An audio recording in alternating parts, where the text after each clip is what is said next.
Good day to all the employers in Hong Kong. Let me introduce myself to you.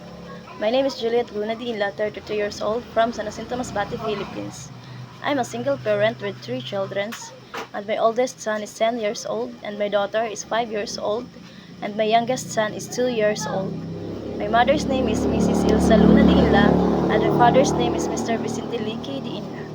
I have 10 siblings, 4 brothers and 6 sisters, and I'm the 6th members of the family. I'm a college level, and I'm a Roman Catholic.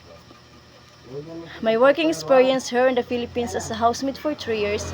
I served 4 members in the family, 2 adults and 2 children, and also doing household like cleaning the house, cooking, washing the dishes, washing their clothes, ironing, and washing the car.